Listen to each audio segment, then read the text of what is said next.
Oi, gente, bom dia. Bom dia. Bom dia.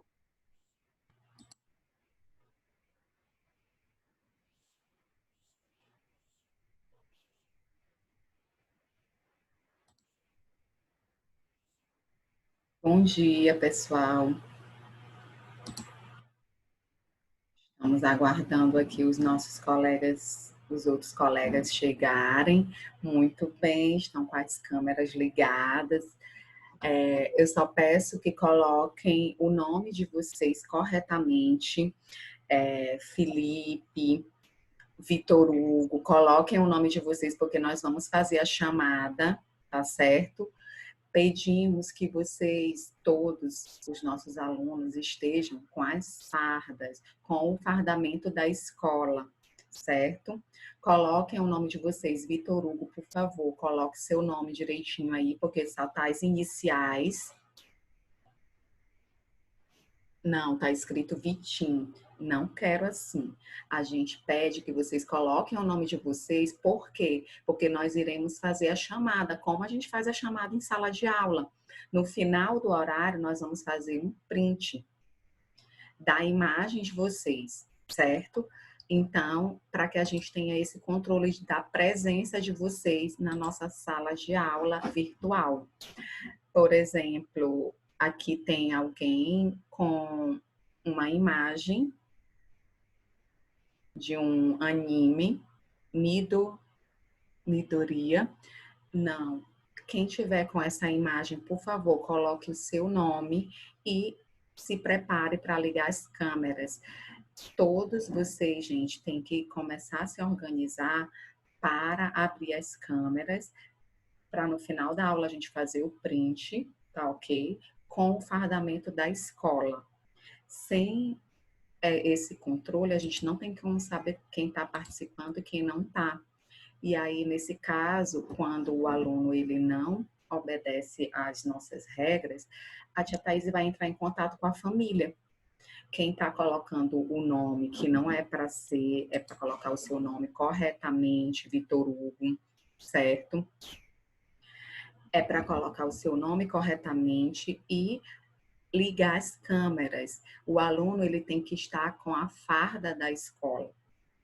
Aqui a gente está fazendo uma aula virtual, mas a gente tem um controle sobre tudo isso. E os alunos que estão sem farda, que não estão participando da aula, tia Thaís já começou a entrar em contato com as famílias, quem está colocando figura e não está aparecendo, quem está colocando só o nome e não está aparecendo.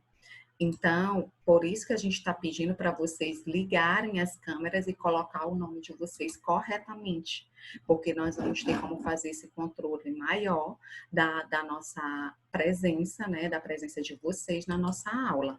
Nem que vocês liguem a câmera um determinado período e no final da aula ligue novamente para a gente ter esse controle. Não queremos apelidos, não queremos que vocês coloquem na parte do nome apelidos ou as iniciais de vocês. A gente quer que vocês coloquem o nome de vocês completo, ou pelo menos o nome e o sobrenome, tá ok? Aqui, Marcelo Humilde. Eu não sei quem é Marcelo Humilde. Eu conheço Marcelo Henrique, eu conheço outro Marcelo, não com esse nome. Quem está com o Galaxy J5 também, vamos colocar o nome de vocês. Quem está com o Galaxy J5, colocar o nome, por favor. Eu vou aguardar mais uns minutinhos vocês se organizarem para ligar as câmeras, tirar as imagens de figuras. Certo, César? César já colocou o nome dele. Emílio, tudo ok. Catarina, só falta ligar as câmeras. Felipe, vamos lá. Felipe Henrique colocando o seu nome direitinho aí. Ítalo. Tem dois Ítalos. Tem o Ítalo José. O outro Ítalo, por favor, coloque seu sobrenome. João Manuel, João Vitor Oliveira. Muito bem, João Vitor Oliveira. Luiz. Luiz, por favor, coloque seu sobrenome. Rian, coloque seu nome e sobrenome.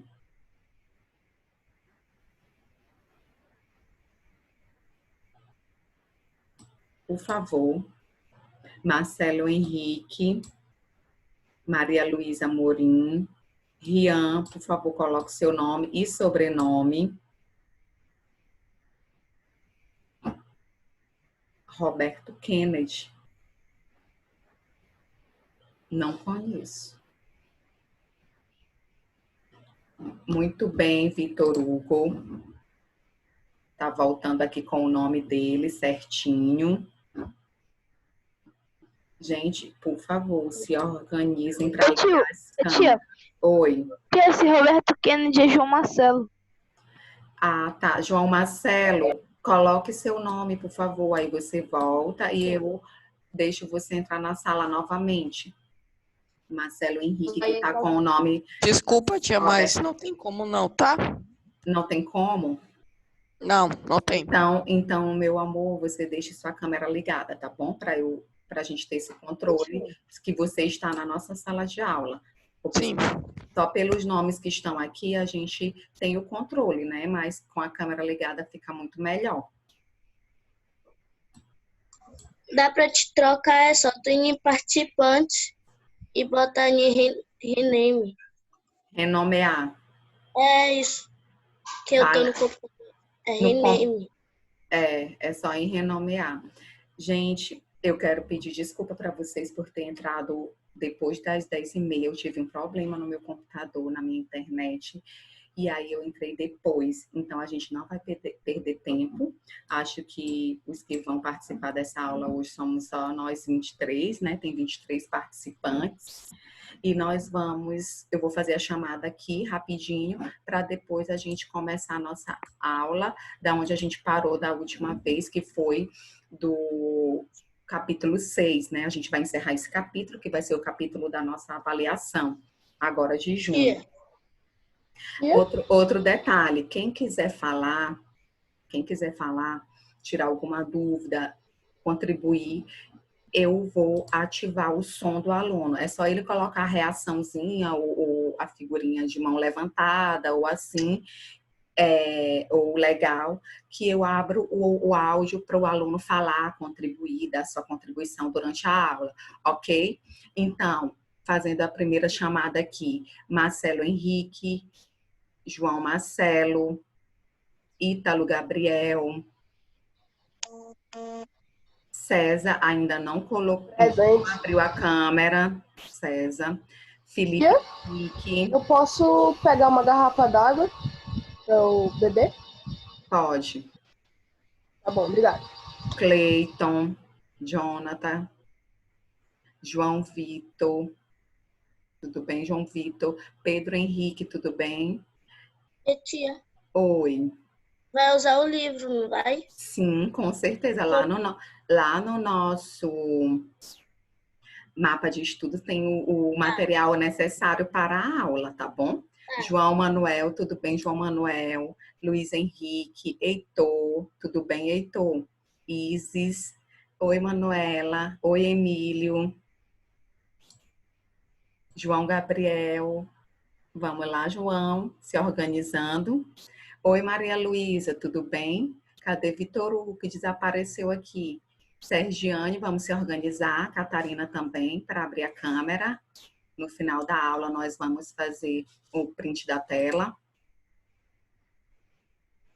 Ítalo José, cadê você também? Se organize com a farda da escola para abrir a câmera. Rian da Silva, muito bem, Rian. Andrei está chegando aqui. Eu acho que é Andrei, porque tem... Oi? Você pode ligar a câmera só na hora que atirar o print? Você pode desligar agora que eu já fiz a sua chamada. Quem se sentir à vontade para desligar e depois ligar novamente, tá? Mas a gente precisa de olhar vocês de vez em quando aqui, para a gente saber que vocês estão assistindo a aula. Beleza? Oi, Isis, tudo bem, Isis? Muito bem. César, eu estou aguardando você também ligar sua câmera e e tirar essa figura. Gente, nós vamos começar a nossa aula. Eu vou compartilhar aqui a tela com vocês. Nós estamos com 24 alunos. Estou muito feliz com a participação de vocês hoje na nossa aula. A gente vai continuar do nosso capítulo 6, que a gente já estudou. Certo? Eu vou abrir aqui o conteúdo de camadas da Terra, que a gente já estudou. Só para a gente revisar rapidinho o que a gente já estudou até agora, tá bom? Então, gente, nós temos aqui o nosso conteúdo do capítulo 6, que nos ensina sobre as camadas da Terra e seus elementos. Na aula passada, nós estudamos todas essas camadas de dentro para fora, a partir do núcleo, certo? Estudamos o núcleo. Esse núcleo ele é dividido em núcleo interno e núcleo externo. Estudamos o manto interno e o manto externo, e a crosta terrestre, que juntamente com o manto externo forma-se a litosfera, ok? Lembraram disso? Nós também estudamos, Heitor está chegando aqui de novo, estudamos detalhadamente cada um deles. Estudamos o núcleo, que fica no centro da Terra. Ele é formado principalmente de ferro. O núcleo interno ele é formado de cristal de ferro sólido, e o externo é de cristal de ferro derretido. João Henrique. Oi, João Henrique, tudo bem? Vamos lá. Aí nós temos também, estudamos uma outra estrutura, né, de dentro para fora, o núcleo. Oi, João Henrique, tudo bem? Desligando o áudio aí, por favor. Certo. Gente, nós estudamos o manto, que é fervente e está em constante movimento. Ele é formado principalmente de silicato de magnésio e ferro. O manto, quando ele sai pelos vulcões, ele é chamado de lava, né? Porque ele é formado principalmente de magma. Esse magma que essa estrutura, né? Esse componente do manto que é líquido. Nós temos também Francisco, chegou aqui. Oi, Francisco, tudo bem? Certo. Nós estamos fazendo a revisão do nosso capítulo 3 da primeira parte, que a gente estudou as camadas da Terra. Também, além do núcleo, do manto, nós temos a crosta terrestre, que é a camada superficial da Terra. A crosta, ela flutua no manto, certo? E ela está também, juntamente com o manto externo, ela forma a litosfera. A crosta terrestre, gente, ela é uma camada bem fina que envolve a Terra, tendo em vista o núcleo e o manto. Ela tem uma espessura muito fina, né, de 10 a 70 quilômetros. E então ela não passa de uma casca externa delicada. Quem levantou a mão, por favor, pode falar. Alguém levantou a mão, gente. Francisco, tudo bem, Francisco?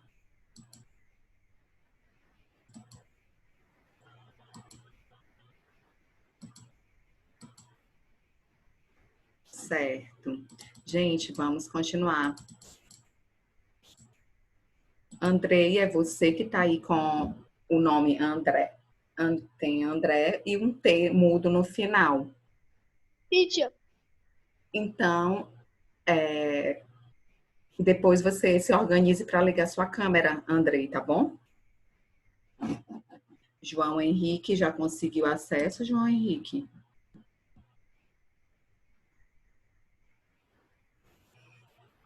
Certo, gente, vamos lá. E também estudamos, na aula passada, os movimentos das placas tectônicas.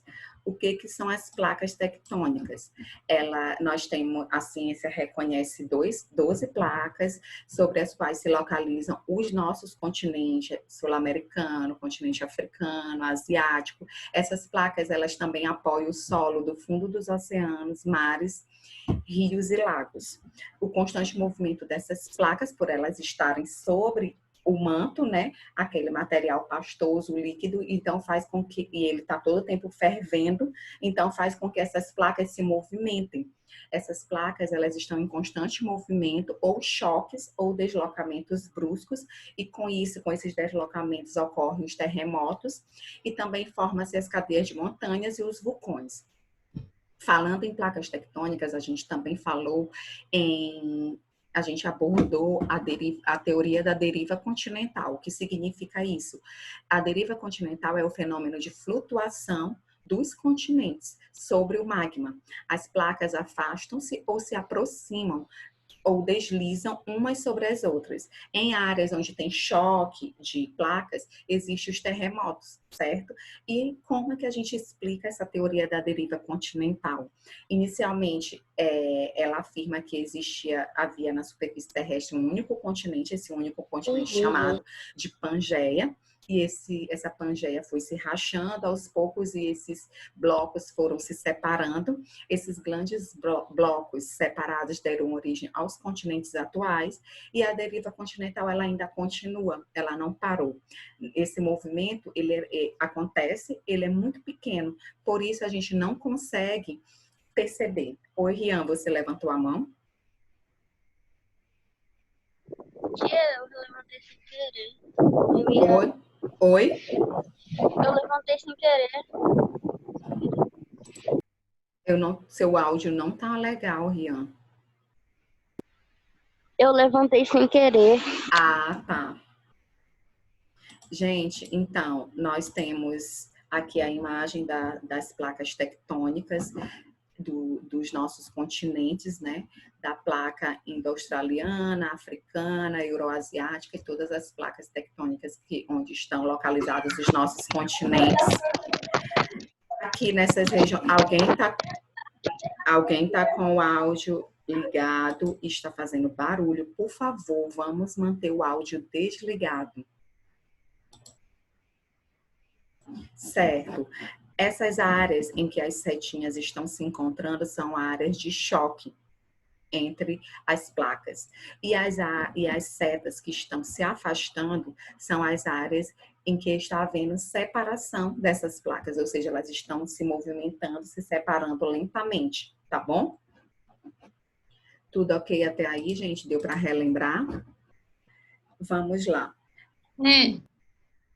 É só colocar a reaçãozinha, não precisa ligar o áudio, tá?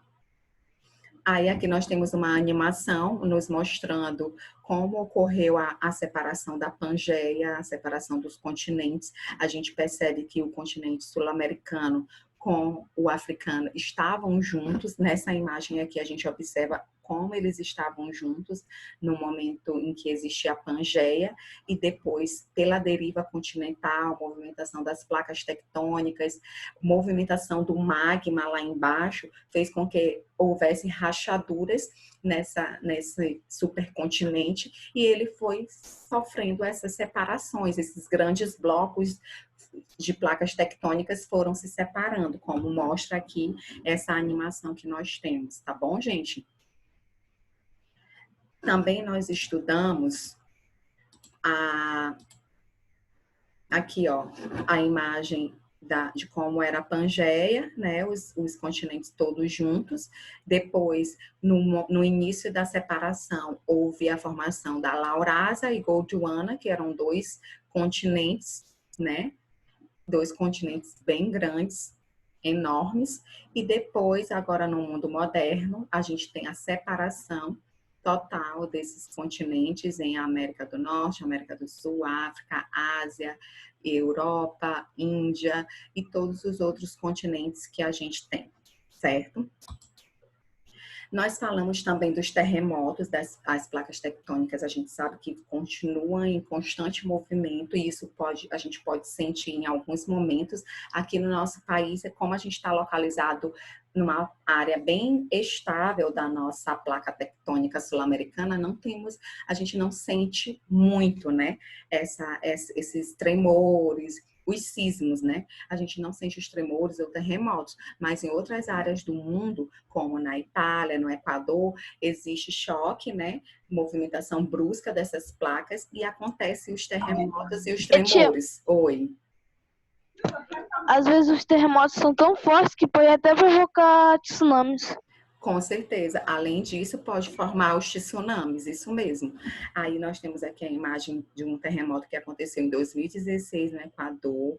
Aqui é o que ocorreu em Amatrice, na Itália, em 2016 também, nessas regiões.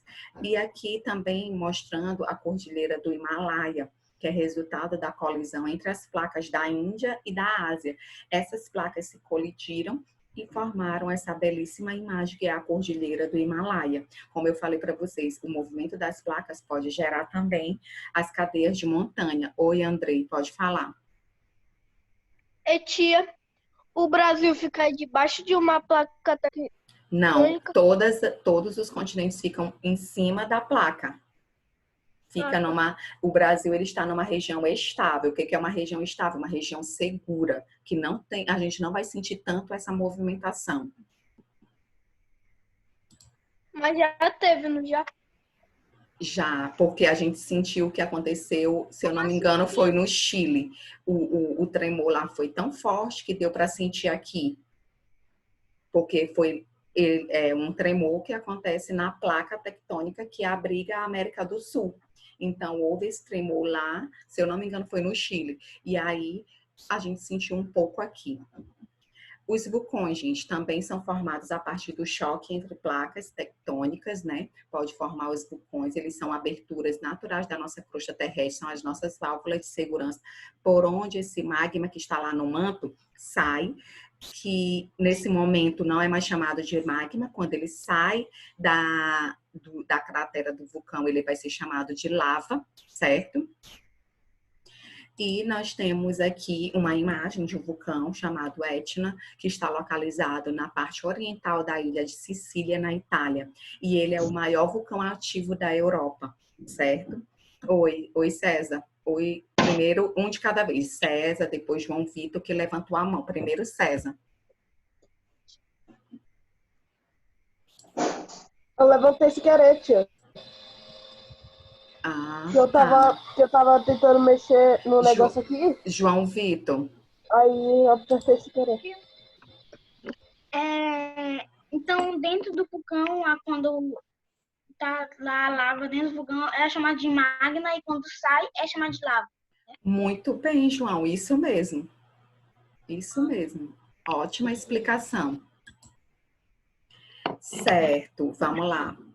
Gente, nós ainda falamos também sobre os minerais e rochas. Minerais são corpos sólidos formados por processos naturais. Um deles é a cristalização. Por exemplo, nós temos tipos de rochas, como as rochas magmáticas, que são originadas pelo resfriamento e solidificação do magma. Esses minerais, eles vão se cristalizar e aí formar as rochas que a gente conhece, como o granito, que é muito utilizado para fazer bancadas nas casas, bancadas de pias, soleiras de porta. Nós temos também a pedra pómez, que é resultado da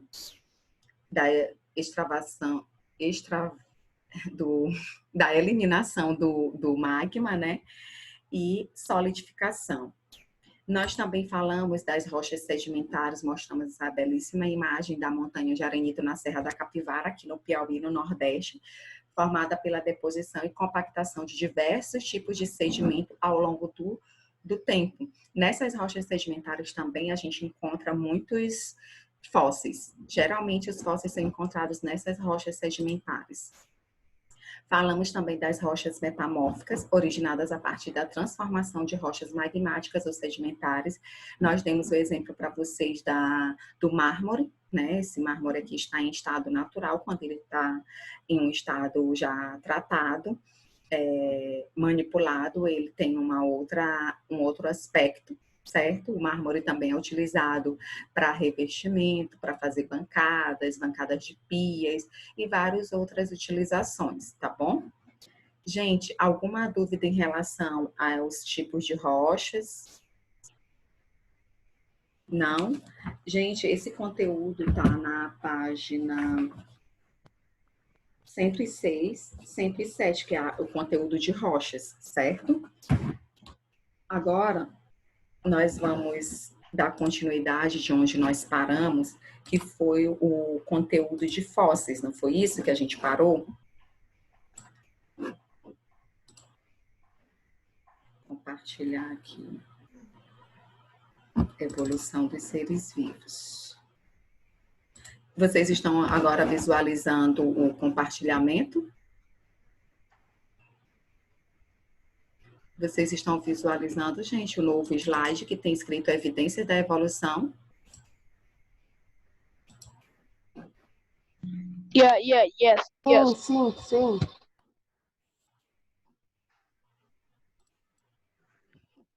Ok? Agora dá, tia. Beleza. Oi, tia, deu?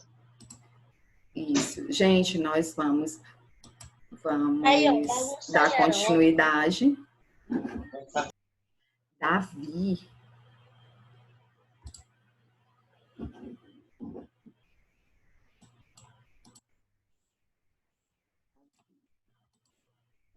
Certo, vamos dar continuidade de onde nós paramos sobre os fósseis. Os fósseis, gente, eles são vestígios deixados por organismos que viveram no passado. Eles podem ser pedaços de ossos, dentes, pegadas, fezes petrificadas, animais conservados no gelo, restos de organismos petrificados. Esse processo de fossilização se dá em um processo muito lento e complexo, chegando a durar milhares de anos. Para ocorrer a fossilização, existem condições necessárias para isso, para conservar o máximo possível o vestígio deixado pelo organismo, tá certo? Então, para que ocorra o processo de fossilização, existem as condições. Precisa haver o soterramento rápido, aqui, ó, soterramento rápido do corpo, tipo, o animal morreu e ele foi soterrado rapidamente, geralmente por esses sedimentos que formam as rochas sedimentares. Lembram que a gente falou ainda há pouco?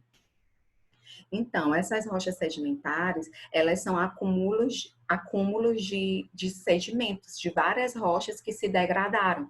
Então, para que um organismo se fossilize, existem essas condições. O soterramento rápido do corpo, geralmente os sedimentos que encobrem o corpo é areia, argila, principalmente argila e areia, e outros tipos de sedimentos, além do ambiente tem que estar com temperatura baixa e pouquíssimo oxigênio. Com essas condições, o organismo, o osso, ou fezes, ou restos do organismo, vão se petrificar, ou seja, eles vão se vai ocorrer a mineralização desses materiais. E aí a gente vai ter pedaços de ossos, vamos ter dentes, pegadas que ficaram impressas naquele ambiente por onde o animal passou, certo? Essas são as condições para a fossilização, ou seja, para que os fósseis se formem. Alguma dúvida, alguma pergunta? Deu para entender como ocorre a fossilização? Em Pedro Henrique, levanta a mão aí. João Vitor, Ítalo Gabriel, Marcelo Henrique, César, que ainda não apareceu. João Manuel, Manuela, tudo beleza? João Gabriel, João Henrique, tudo bem? Cleiton, Isis, Francisco, beleza? Maria Luísa, Jonathan, Pedro Emílio, tudo beleza, Pedro? Tá dando para entender direitinho, Felipe Henrique? Hein, Rian? Andrei, tudo beleza? Sergiane, Vitor Hugo, Heitor, Davi. Eu quero olhar você, Davi.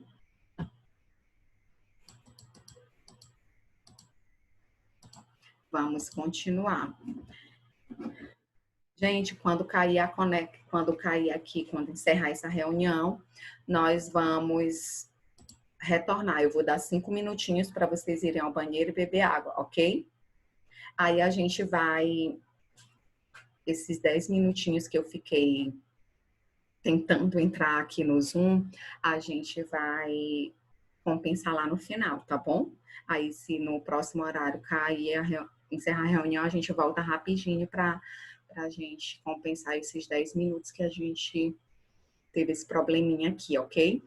Então, vamos continuar. Vocês já sabem como são formados os fósseis, o que são os fósseis, e agora a gente vai conhecer como é que eles ficaram. Ó, aqui nós temos conchas mineralizadas, as conchas ficaram bem conservadas aqui. Nós temos um molde interno, tipo a parte orgânica desse animal, que é um molusco, ficou totalmente mineralizada, ou seja, toda a parte orgânica ela foi substituída pelos minerais, pelos sedimentos que formam esse ambiente, e aí ficou o molde certinho desse molusco, de como era a concha dele. E aqui também temos um outro achado que ficou a impressão da concha.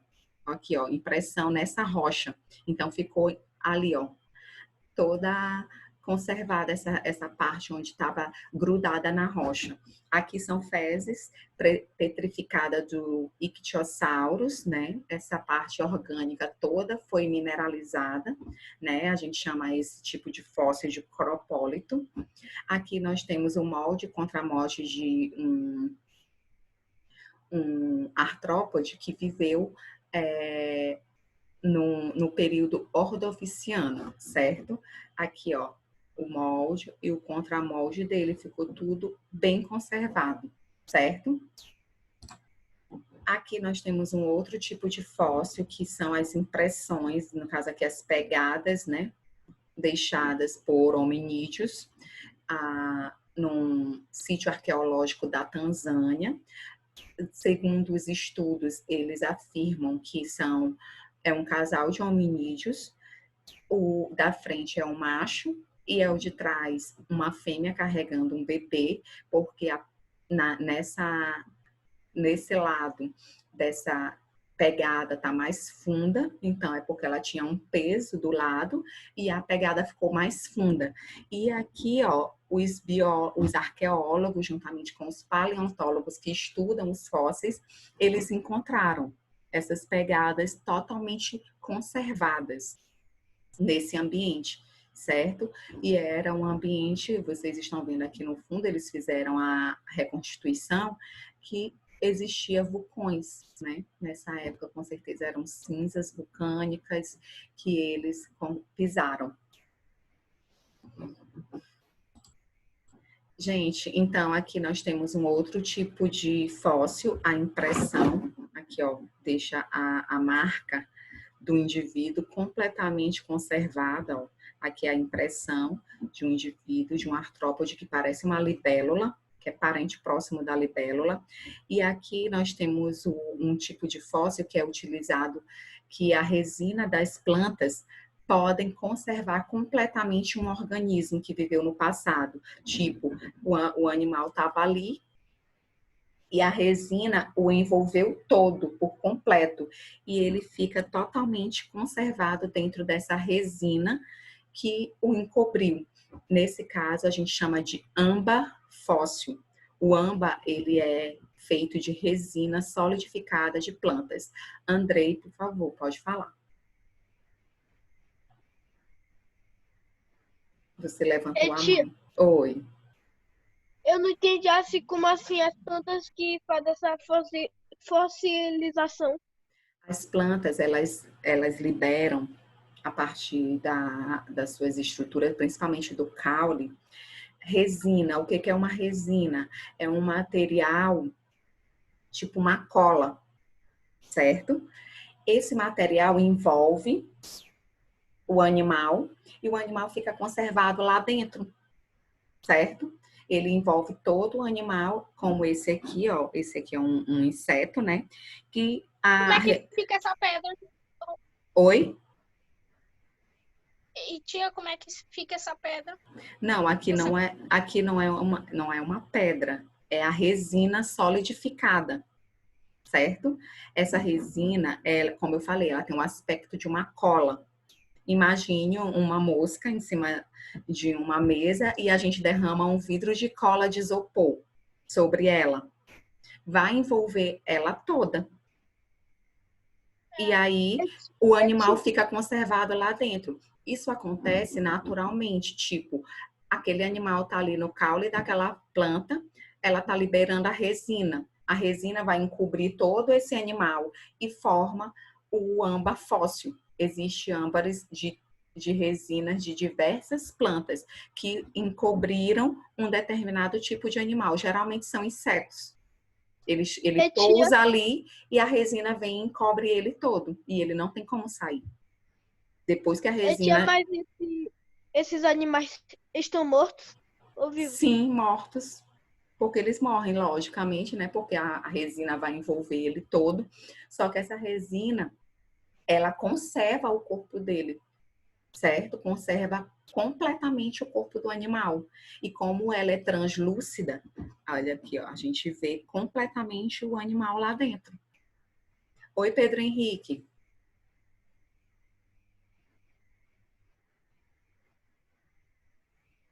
Eu não estou ouvindo você. Aumenta o seu áudio. Aumenta o microfone. Opa, agora tá dando para entender, para ouvir. Tia, quanto tempo dura essa fossilização do âmbar? Depende. São milhares de anos. São muitos anos para ocorrer um processo de fossilização. Do âmbar, eu não tenho eu não tenho ideia de quanto tempo que dura, mas eu posso pesquisar e na próxima aula eu te informo sobre isso, tá bom, Pedro Henrique? Mas o processo de fossilização, ele não ocorre de uma hora para outra. Ele é gradativo, ele é lento, como a gente viu no slide passado, certo? É um processo lento. Do âmbar pode ser mais rápido, porque a resina vai lá, encobre o animal, né? Pode ser um processo mais rápido. 2 pessoas levantaram a mão. Pedro Henrique já... Tia, Heitor, vamos lá. Oi. então, deixa eu ver se eu entendi. É tipo uma cápsula em que não deixa ele apodrecer, tipo isso. Muito bem, isso mesmo, é Rian que está falando, né? Isso mesmo, Rian. O âmbar, ele forma uma cápsula, essa resina forma uma cápsula que guarda o animal lá e conserva ele por completo. Muito bem, Rian, gostei demais da sua analogia. Da comparação, ficou ótima. É isso mesmo. Então, eles ficam conservados nesse âmbar, nessa cápsula. E para vocês terem uma ideia, gente, o âmbar fóssil, ele não pode ser vendido. Mas no mercado negro, tem pessoas que compram para fazer como se fosse biojoias, como pingente de cordões. E não pode, porque é proibido, é crime. Ele é um patrimônio natural. Oi, Heitor. Não, aqui, eu percebi que isso é a mesma coisa que aconteceu no filme Jurassic Park. Sim, eles demonstram nesse filme como é que se forma o âmbar fóssil. E também tem uma série lá, Gravity Falls, que tem os dinossauros. Sim. Tinha alguns lá na sala da tia Fabrícia. Isso, tem mesmo lá. Gente, temos menos de 1 minuto para terminar a nossa aula, nosso primeiro horário. E aí, 5 minutinhos para vocês tomarem água, beber água, tomar um suco, ir ao banheiro, tá bom? E a gente retorna. Enquanto a gente não termina, a gente vai... Na próximo horário, a gente vai estudar os fósseis e as formações rochosas, né, que contam